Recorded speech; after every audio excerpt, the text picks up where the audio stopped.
Deus é soberano. Olá, espero que você esteja bem. Nós estamos aqui mais uma vez, hoje para darmos início ao livro de Naum, Naum capítulo 1. Mas antes é necessário que eu faça 3 pedidos, como sempre fazemos em todos os estudos. E o primeiro pedido é para que você não apenas curta, mas compartilhe esse estudo com outras pessoas, para que outras pessoas venham ser abençoadas, edificadas. O segundo pedido é para que você adquira a Bíblia 360, porque através dela você vai ler um trecho do Antigo Testamento, um trecho do Novo Testamento, um trecho de Salmos e um trecho de Provérbios. Com isso, o desejo do nosso coração é que você leia a Bíblia toda em um ano. Então aceite esse desafio, porque certamente você será abençoado e vai adquirir mais conhecimento de Deus. E o terceiro pedido é para que você participe de pelo menos um dos estudos que nós disponibilizamos ali na igreja. Então temos estudos às segundas, às quartas, às quintas, aos domingos. São dias diferentes, horários diferentes, temas diferentes. E com isso a nossa intenção é de alguma forma te alcançar para que você venha adquirir mais conhecimento de Deus. Então, na descrição desse estudo no YouTube ou então na agenda da semana no Instagram, você pode conferir dias, horários e temas. Venha participar, porque certamente você será abençoado. E depois desses pedidos eu quero compartilhar aqui Naum capítulo 1, a partir do versículo 1 até o versículo 6, que diz: Advertência contra Nínive. Livro da visão de Naum de Elcós. O Senhor é Deus zeloso e vingador. O Senhor é vingador. Seu furor é terrível. O Senhor executa vingança contra os seus adversários e manifesta o seu furor contra os seus inimigos. O Senhor é muito paciente, mas o seu poder é imenso. O Senhor não deixará impune o culpado. O seu caminho está no vendaval e na tempestade, e as nuvens são a poeira de seus pés. Ele repreende o mar e faz secar, faz que todos os rios se sequem. Bazã e Carmelo se desvanecem e as flores do Líbano murcham quando se aproximam, os montes tremem e as colinas se derretem. A terra se agita na sua presença, o mundo e todos os que nele vivem. Quem pode resistir à sua indignação? Quem pode suportar o despertar de sua ira? O seu furor se derrama como fogo e as rochas se despedaçam diante dele. Então a gente começa aqui o livro falando da advertência contra Nínive, que é então a visão de Naum. Naum, que a gente pode traduzir por conforto ou Deus conforta, e esse livro foi escrito cerca de 663 até 612. Então, o livro foi escrito entre 663 e 612 antes de Cristo. Essa informação ela é importante porque faz com que a gente entenda o ambiente em que está sendo escrito, qual que é a situação da Síria, qual que é a situação de Judá, Reino do Sul. Afinal de contas, o Reino do Norte já tinha sido levado ao cativeiro assírio e agora chega uma sentença para a Síria. Também vale ressaltar que quando Naum escreve, passou cerca de 100 anos de Jonas, daquela situação de Jonas com Nínive. Jonas que saiu então para poder levar uma palavra de juízo para Nínive, e o Senhor se arrependeu da sentença que iria executar sobre Nínive. Agora vem Naum e faz algo similar. Não vai até Nínive, mas escreve a respeito da visão que ele tem de Deus, dada por Deus, a respeito de Nínive. Nínive, que na época de Jonas tinha se arrependido e mudado algumas de suas práticas, voltou depois daquele período a praticar as mesmas obras que fazia antes. E a gente percebe então a paciência de Deus que é falada aqui nesse trecho que nós lemos. Então o versículo 2 vai falar a respeito que Deus é zeloso, que Deus é vingador, que o Senhor é vingador, seu furor é terrível, o Senhor executa vingança contra os seus adversários e manifesta o seu furor contra os seus inimigos. E aí nós lemos versículo 2. Então fala a respeito da postura de Deus com relação aos seus inimigos.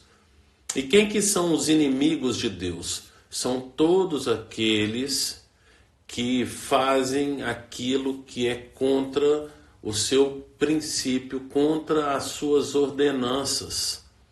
O evangelho que a gente lê lá em Colossenses capítulo 1, versículo 21, 22 e 23, no versículo 21 fala que antes éramos inimigos de Deus por causa da forma como nós pensávamos e agíamos.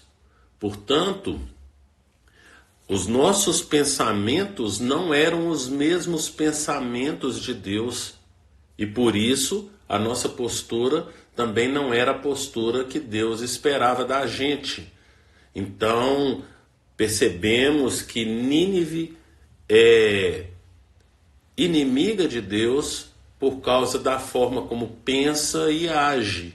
E isso foi, então, revelado no Evangelho. Agora, a gente percebe que Nínive tem um comportamento bem diferenciado e veremos isso nos estudos do capítulo 2 e também do capítulo 3 acerca do comportamento de Nínive, principalmente no capítulo 3. Mas por ora, precisamos entender que Nínive se comporta totalmente contra a proposta de Deus, os princípios de Deus, a forma que Deus espera que o ser humano venha agir, venha viver. Por isso, ele vai falar no versículo 3 que o Senhor é muito paciente, mas o seu poder é imenso. O Senhor não deixará impune o culpado. O caminho está no vendaval e na tempestade. A gente percebe que agora o Senhor lembra de que tinha enviado o profeta Jonas para Nínive e da paciência que ele teve em executar a sua justiça, em executar a sua sentença, em executar o que é falado aqui, chamado aqui de a sua ira, a ira de Deus, a justiça de Deus, por causa do mau comportamento do povo de Nínive. E ele teve paciência, como falamos aqui, Jonas é cerca de 100 anos antes de Naum. Por isso, o Senhor ficou tolerando a postura e o comportamento de Nínive cerca de 100 anos, quando vem essa sentença, mas ela ainda não é executada. Essa sentença que virá, esse juízo que virá, já está às portas. Se, como falamos ali, esse livro foi escrito entre os anos 663 a 612, então tem cerca de 50 anos de margem, de diferença para a escrita do livro de Naum. Se foi no final, como falamos, 612, está às portas do juízo que vem a Nínive. Nós sabemos que o juízo virá a partir da Babilônia. A Babilônia trará esse juízo para Nínive, será também um instrumento nas mãos de Deus de juízo para Judá, Reino do Sul, e fica notório, aqui no texto ainda não é notório que será a Babilônia, nesse texto aqui, nesse capítulo 1, nesse trecho que nós lemos, ainda não sabemos que é Babilônia. Historicamente sabemos que é Babilônia, biblicamente sabemos que é Babilônia. A gente pode conferir toda a leitura lá em 2 Reis, em 2 Crônicas, que vai falar a respeito desse juízo, né, da parte de Deus através da Babilônia, sendo Babilônia o instrumento que o Senhor escolhe para trazer esse juízo a partir de Nínive e também Judá. Mas agora vai falar então que a paciência do Senhor, ela tem um limite. E o Senhor usa, como continua falando no final aqui do versículo 3, das coisas dessa vida, da natureza. Você olha para a natureza e aí Naum, ele vai falar a respeito de que a natureza, a força da natureza em si não é nada diante de Deus, mas que o Senhor usa a natureza, os elementos da natureza, para poder trazer juízo. E vai falar então a respeito de que o seu caminho está no vendaval e na tempestade. Então o Senhor usa o vendaval, a tempestade. As nuvens são a poeira de seus pés. Através das nuvens é que vem então o vendaval, é que vem a chuva.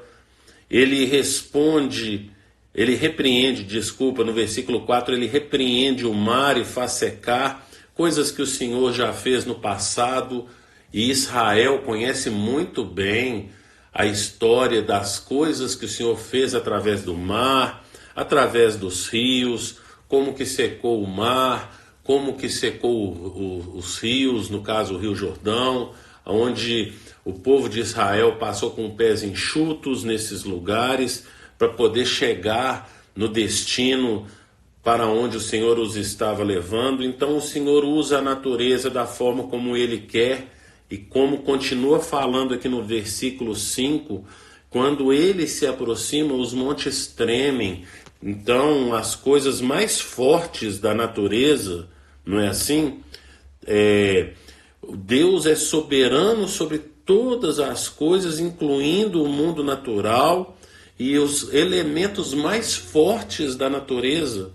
Ele está usando isso tudo e usará disso tudo da natureza para poder favorecer a Babilônia e a Babilônia chegar para trazer esse juízo.